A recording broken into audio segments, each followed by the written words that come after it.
ಇನ್ನು ಸಾಂಸ್ಕೃತಿಕ ನಗರಿ ಮೈಸೂರು ಜಿಲ್ಲೆಯಲ್ಲಿ ತಾಪಮಾನ ಏರಿಕೆಯಾಗಿದೆ. ಜಿಲ್ಲಾ ಆರೋಗ್ಯ ಕಲ್ಯಾಣ ಇಲಾಖೆಯಿಂದ ಮುನ್ನೆಚ್ಚರಿಕೆಯನ್ನು ಕೊಟ್ಟಿದ್ದಾರೆ. 2 ಹಂತಗಳಲ್ಲಿ ಬೇಸಿಗೆ ಕುರಿತು ಸಾರ್ವಜನಿಕರಿಗೆ ಜಾಗೃತಿಯನ್ನು ಮೂಡಿಸ್ತಾ ಇದ್ದಾರೆ. ಆಶಾ ಕಾರ್ಯಕರ್ತೆಯರಿಂದ ಜಾಗೃತಿ ಅಭಿಯಾನ,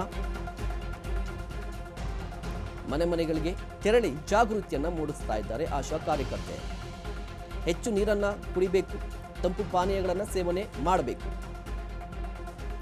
ಮಾಂಸಾಹಾರ ಕಡಿಮೆ ಮಾಡಿ ಸಸ್ಯಾಹಾರವನ್ನೇ ಸೇವಿಸಿ, ಅನಗತ್ಯವಾಗಿ ಓಡಾಟವನ್ನು ಕಡಿಮೆ ಮಾಡಬೇಕು, ದೇಹದ ನಿರ್ಜಲೀಕರಣ ಆಗದಂತೆ ಗಮನ ವಹಿಸಬೇಕು. ಬೇಸಿಗೆ ಕುರಿತು ಜಿಲ್ಲಾ ಆರೋಗ್ಯ ಕಲ್ಯಾಣ ಇಲಾಖೆಯಿಂದ ಸಭೆಯನ್ನು ಕೂಡ ನಡೆಸಿದ್ದಾರೆ.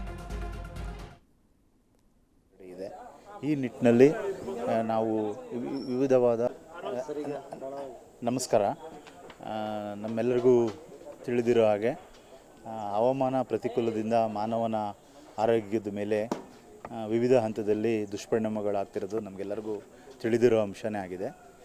ಇವತ್ತಿನ ದಿನಕ್ಕೆ ಸಂಬಂಧಪಟ್ಟ ಹಾಗೆ ಹೇಳೋದಾದರೆ ಎಲ್ಲಿ ಉಷ್ಣಾಂಶತೆ ಎಲ್ಲ ದೇಶಾದ್ಯಂತನೂ ಜಾಸ್ತಿ ಆಗಿದೆ ಹಾಗೂ ನಮ್ಮ ಮೈಸೂರು ಜಿಲ್ಲೆಗೂ ಕಂಪೇರ್ ಮಾಡ್ಕೊಂಡ್ರೆ ಹಿಂದಿನ ವರ್ಷಗಳಿಗೆ ಹೋಲಿಸಿದರೆ ಈ ವರ್ಷ ಸ್ವಲ್ಪ ಹೆಚ್ಚಿಗೆ ಪ್ರಮಾಣದಲ್ಲಿದೆ.